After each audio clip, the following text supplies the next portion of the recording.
Reels वाली बहू। प्रज्ञा को रील्स बनाने का बड़ा ही क्रेज है और वो दिन भर रील्स बनाती रहती है।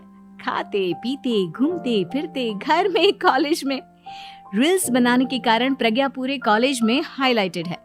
जहां उसकी रील्स सभी को पसंद आते हैं, वहीं मनीषा चिंता में डूबी रहती है। एक रोज जब खाते हुए प्रज्ञा रील्स बना रही होती है, तब मनीषा कहती है, एक मिनट भी चैन नहीं है इस लड़की को।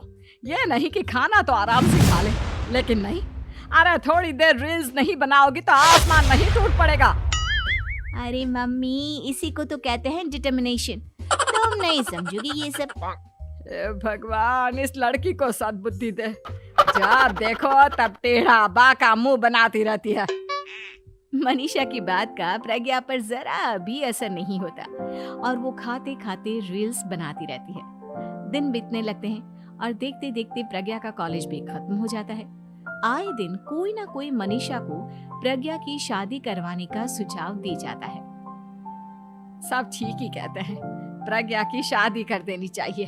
अपने घर के काम काज में व्यस्त हो जाएगी तो खुद ही ये रील्स और नाच गाना बंद हो जाएगा। मनीषा और प्रेम प्रज्ञा के लिए एक अच्छा लड़का ढूंढने लगते हैं और तभी विकी का रिश्ता प्रज्ञा के लिए आता है, जिसने प्रज्ञा को उसकी रील्स देखकर पसंद कर लिया था।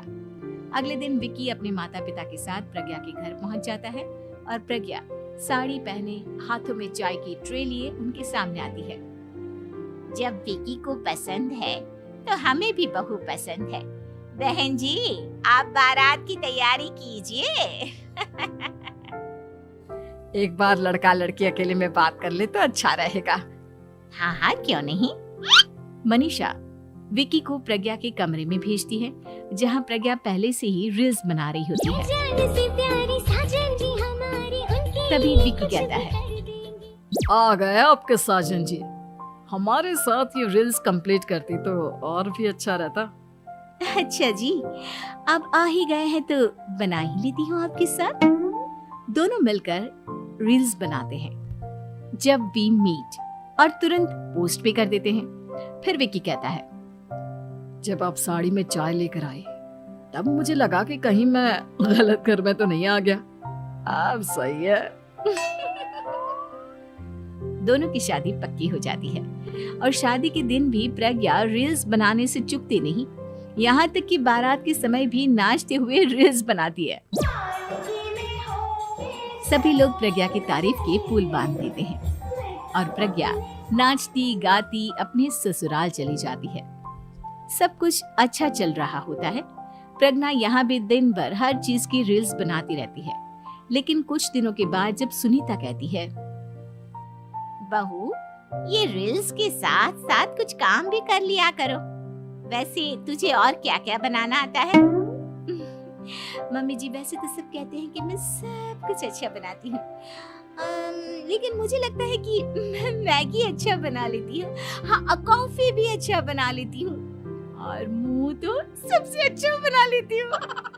हैं? अच्छा अच्छा। सुनीता अपना माथा पकड़ लेती है और कहती है, बहू, कुछ खाना बनाना भी सीख लेती। मम्मी जी, मैं लंबी प्लानिंग कर रही हूँ। जल्दी ही मैं इतनी फेमस हो जाऊंगी कि मुझे पैसे मिलने लगेंगे। हम दोनों सास बहू राज करेंगे, राज। नौकर काम करेंगी और लोगों की तो लाइन लगेगी हमसे मिलने के लिए। तेरा दिमाग खराब हो गया है क्या बहू? हंसी मजाक तक ठीक है, लेकिन इस तरह घर नहीं चलते। जितना जल्दी हो इस घर के तौर तरीकों को सीख लो। प्रज्ञा मुंह घुमाकर चली जाती है और तुरंत उसी वक्त एक रील बनाती है। ये देख सुनीता का गुस्सा 7वें आसमान पर चला जाता है और विकी के घर आती ही सुनीता उसे सब कुछ बताती है। विकी भी अब प्रज्ञा की इन हरकतों से परेशान हो जाता है। तुम टेंशन मत लो मम्मा, मैं देख लूंगा। विकी कमरे में जाता है तो देखता है कि प्रज्ञा रील्स बना रही है। विकी बड़े ही प्यार से प्रज्ञा से कहता है, प्रज्ञा, इन सब के लिए मैं तुम्हें मना नहीं कर रहा हूँ, लेकिन फिर भी हर वक्त तो ये अच्छा नहीं लगता ना। समझने की कोशिश करो, मुझे भी तुम्हारा थोड़ा वक्त चाहिए। मैं जब ऑफिस से आता हूँ तो मुझे समय देने की जगह इसी में लगे रहते हो। तुम ज्यादा ही सोच रहे हो। तुम भी मेरे साथ रील्स बनाओ ना, तुम्हें भी बहुत अच्छा लगेगा। तुम्हें इज्जत से कोई बात समझ में नहीं आती क्या? दिमाग खराब हो गया है तुम्हारा इस चकाचौंध से। अगर तुमने अपना रवैया नहीं बदला तो मैं तुमसे दूर चला जाऊंगा। तुम ही रिश्ता लेकर आए थे, मुझे लड़कों की कमी नहीं थी और ना आज है। विकी दरवाजा पटककर चला जाता है। धीरे धीरे विकी प्रज्ञा से दूर होता जाता है। एक रोज मनीषा प्रज्ञा के ससुराल उससे मिलने जाती है। तब सुनीता उससे कहती है, बहन जी, अब आई हैं तो कुछ दिन यहाँ रहकर जाइएगा, आप ही का घर है। हाँ मम्मी, बहुत दिन हो गए तुम्हारे साथ एक भी रील नहीं बनाई मैंने। प्रज्ञा तुरंत अपने फोन में रील्स ऑन कर लेती है। ये सब मुझसे नहीं होता। तेरा ये भूत अभी तक नहीं उतरा क्या? बहन जी, आप कुछ कहती नहीं क्या इसे? जब आप ही कुछ नहीं कर पाई तो मैं कर ही क्या सकती हूँ। सास तो वैसी ही बदनाम है। शाम को घर की लाइट चली जाती है और मनीषा प्रज्ञा से कहती है, मेरे घुटनों में बहुत दर्द हो रहा है, तू लाइट का कुछ इंतजाम करना बेटा। अच्छा, कैंडल जला देती हूँ मम्मा। प्रज्ञा गाते हुए कैंडल जलाती है और खिड़की के पर्दे के पास रख देती है। मनीषा, जिसे बहुत दर्द हो रहा है, वो सो जाती है और प्रज्ञा हमेशा की तरह अपने रील्स में लग जाती है। उधर कैंडल की वजह से पर्दा आग पकड़ लेता है और मनीषा के कमरे में आग लग जाती है।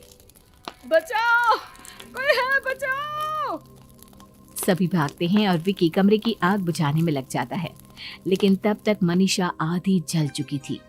मनीषा की हालत देख प्रज्ञा रोने लगती है। विकी मनीषा को तुरंत हॉस्पिटल ले जाता है और उसे एडमिट कराता है। विकी प्रज्ञा से कहता है, देख लिया ना, तुम्हारे इस नाच गाने की वजह से आज तुम्हारी माँ की जान जाते जाते रह गई। अब पता नहीं तुम और क्या चाहती हो। उधर डॉक्टर कहते हैं, इनकी हालत बहुत नाजुक है, आधे से ज्यादा जल चुकी है। प्रज्ञा रोती हुई मंदिर में जाती है और भगवान के आगे जाकर कहती है, भगवान, मेरी माँ को ठीक कर दो। मैं कसम खाती हूँ, हाथ से ये रील्स बनाना छोड़ दूंगी, बस मुझे मेरी माँ वापस मिल जाए। 2 दिन बीत जाते हैं और मनीषा खतरे से बाहर आ जाती है। पेशेंट अब ठीक है, आप लोग उनसे मिल सकते हो। सब कोई मनीषा से मिलता है और प्रज्ञा सबके सामने अपना फोन तोड़ देती है। मुझे माफ कर दो मम्मा, मैंने तुम लोगों की बातों को नजरअंदाज किया। बेटा, कोई भी चीज जरूरत से ज्यादा खराब है। मैंने तुम्हें रील्स बनाने से कभी मना नहीं किया, लेकिन हर वक्त एक ही चीज तो सही नहीं है। मैं समझ गई हूँ मम्मा, आई एम सॉरी। प्रज्ञा उस दिन से रील्स बनाना छोड़ देती है और पूरी तरह से अपने घर में लग जाती है।